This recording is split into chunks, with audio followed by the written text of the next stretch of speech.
Paper ID is So 333 and the authors are Abhishek, Sebastian, N.S. Fatima A, Pragna R, Madhan Kumar S, Yashwant Kanan G, Vinay Murali. If the presenter is available, please share your screen and present your work. So I take this honor to present my paper Vital in CML International Conference on Computing and Machine Learning. We are authors from School of Electronics Engineering and School of Mechanical Engineering from VIT Chennai. Let's move on to the paper overview. So in this paper, we will be looking at an automated plant disease identification framework that uses deep learning and computer vision. We'll also look how vision transformers are used for feature extraction. And once the features are extracted from vision transformers, we'll also see how CNN architectures are used for classification. Also, since this paper dwells into the automation of plant disease identification, we'll also look how a novel hardware design is used for automated leaf scanning and disease identification. At the end, we'll also look how the practical implications in real life work and also how to identify the trade-offs between accuracy and efficiency to choose the optimal model for this practical applications in edge devices. So let me take you to some of the literature survey papers which we used in this paper. So the first paper is Tokens to Token Vision Transformer by UNL et al. So the advantages of this paper is that they introduce a layer-wise tokens to token transformation. This helps them in capturing local structures effectively. It also optimizes the transformer backbone by reducing the parameters by half compared to the original vision transformer framework. It also helped them achieve over 3% improvement on ImageNet classes. But some of the disadvantages of this proposed framework is that they require too high performance GPU to perform feature extraction, which is computationally inefficient. And also, they didn't include any practical hardware implementation for plant disease identification. Moving on to the next paper, Convolutional Vision Transformer by Wu H et al. The advantages of this proposed framework is that they enhance this vision transformers by combining it with convolutions. This paper also achieved the state-of-art results in a dataset called as ImageNet 1K. But again, there were some disadvantages because adding convolutions actually introduce additional complexity to the model architecture, which makes it more challenging to implement, optimize, and integrate into certain applications that are developed on edge devices. And also, the basic need for transformers were there for interpretability. But by adding convolutions, we make it more challenging to interpret specific features compared to pure vision transformers. Moving on to the third paper, it's a deep learning based approach for automated plant disease classification using vision transformer by Yasemin Borani et al. This advantage of the proposed framework was they used lightweight deep learning approaches by blending vision transformer for feature and CNN for classification to provide real-time automated plant disease. But again, there was a disadvantage in the proposed framework because they used the word automated in their title, but the study did not delve into the automation aspects, and also it had a very limited scope of training on only 3 classes, potentially limiting the model's generalization to a broader range of plant diseases. Moving on to the dataset which we have used is the plant village dataset. The original dataset has around 15,000 images spread over 33 different classes. But in our research, we focused on a subset featuring apples, corn, peaches, raspberries, tomatoes, and grapes. With specific diseases such as cedar rust, common rust, black measles, bacterial spot, and yellow leaf curl virus. I find it significant because in our country we are almost uh, export 7% of the grapes, which actually take the entire country's earning of around 7%. So they contribute significantly to the India's agriculture export. So let me take you through the research experiment workflow. We get the image from the Sony IMX219 vision sensor. Then we process the image to an image pre-processing pipeline. Once we get the pre-processed images, we have proposed 3 different vision transformer architectures. So each transformer architecture's feature will be classified by two different CNN architecture. So in this research, we tried 6 different individual configurations and we'll be looking at the results in the last. So taking you to the efficient image pre-processing workflow, the original image size is around 256 cross 256 cross 3. And we actually resize the image using a technique called as the thumbnail method. By doing so, we approximately reduce the size to 53.64%, which helps in reducing the computational overload for the next steps. Also, by using normalization, we typically improve the stability of training in neural networks, which can also enhance the interpretability of features in some cases. So moving to the feature extraction. So vision transformers are very much similar to the transformers that are used in natural language processing. Just like sentences, images are used, and how images are used, I'll just explain now. So in the left, you see an image of a deceased plant leaf. So first we try to patch them. Then these patches are linearly projected to 3 different values called as query, key, and value. So these two have patch embeddings and positional encoding. So it's like where a pixel is presented and what is presented in it. So those two data points are added to the transformer encoder layer. So a transformer encoder layer has 4 important things. Multi-head self-attention layer. So MHSA allows the model to focus on various image parts. They also help them understand the long-range dependency and also capture complex spatial relationships. This is fed to the layer normalization.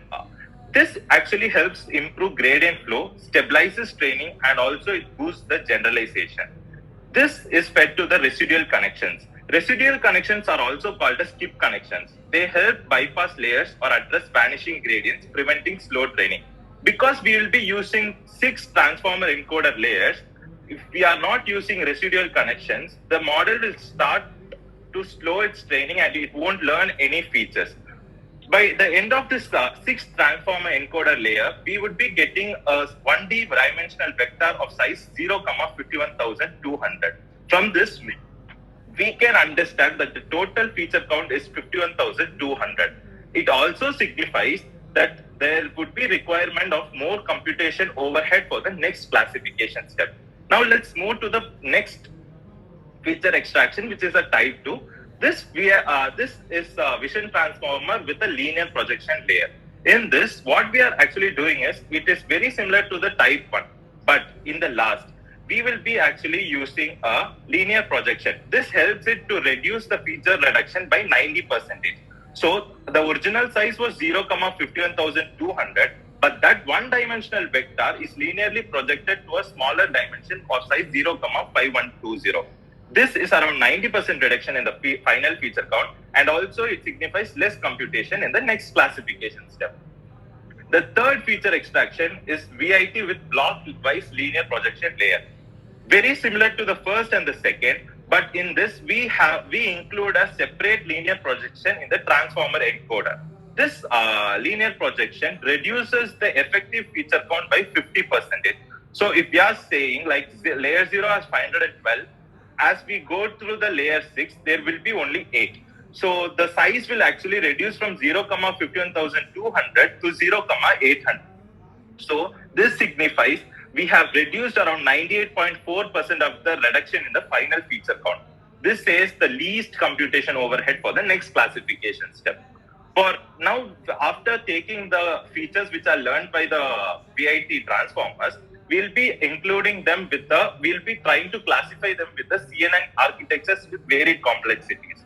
Architecture 1 and architecture 2 are of the same uh, architectures, but the only difference will be the size of the filters, and the dropouts will be significantly lower in the architecture 2, and the filters numbers will be higher in the architecture 2 than architecture 1. It is also noted that both the CNNs provide less than 1 million parameter.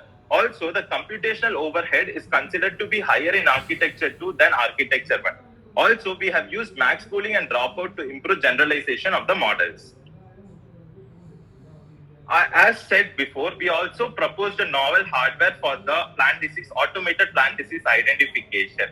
Since this is an edge device, we try to use a Raspberry Pi compute model and a Sony IMX219 vision sensor.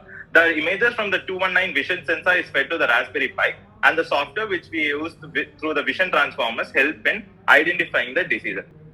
So at last we come to the result and discussion. We'll explain this through 3 different slides. So the first slide will have VIT without any linear projection layers. That is 100% of the features.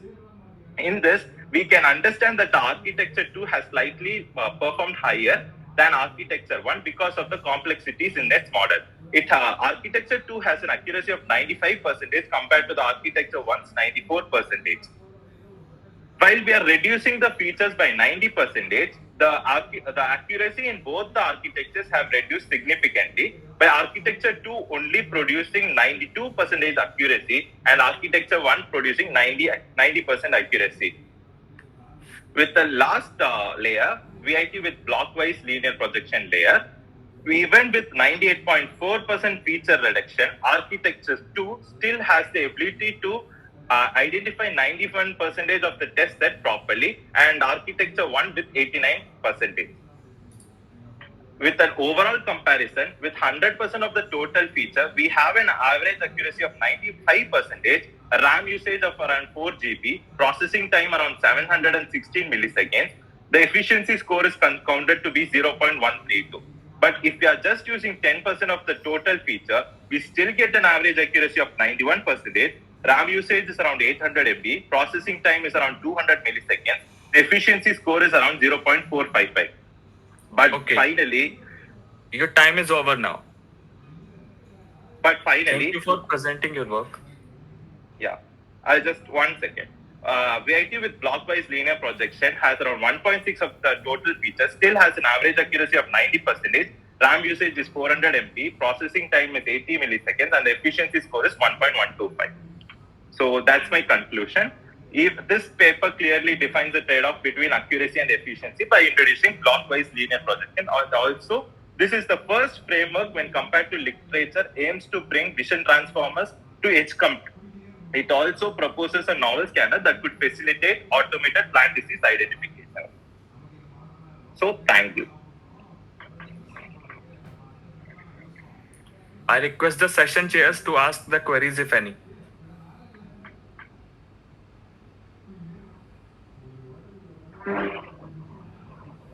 So thank you, very good presentation. I have only one question. What evaluation methods were employed?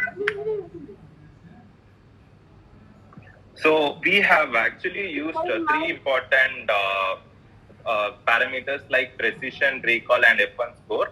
But F1 score is considered as the final accuracy, and that is being presented in the presentation here. Also, we tried using other parameters for computation such as RAM usage. Using the process ID, we tried to get the RAM usage, how much memory is being used per thing, and also the inference time. Using the time library, we'll be able to understand how much processing time it is taking for the transformer to feature extract, then use a CNN, and how much time is being taken for the entire process. We also use that. Okay, thank you. Abhishek, and good work. Abhishek, are you audible? Yes, sir. Yes, sir. Your work is too good. Did you prepare your own data set? We actually use the Plan Village data set for the training. But when it comes to the other data set, we actually used a different data set for the hardware implementation. But for the training and other, we used a standard data set that is being used by other scientists and researchers who are working in the plant disease identification. It is being used in many papers like with the Nature journals and other Springer journals. So for standardization, we use that, but for the other edge computing, we use our own data. So my suggestion is that prepare your own data set and apply on this model and see the accuracy. Yes, sir. Just my suggestion. Yes, sir. Sure, sir. That can be done. Okay. Thanks.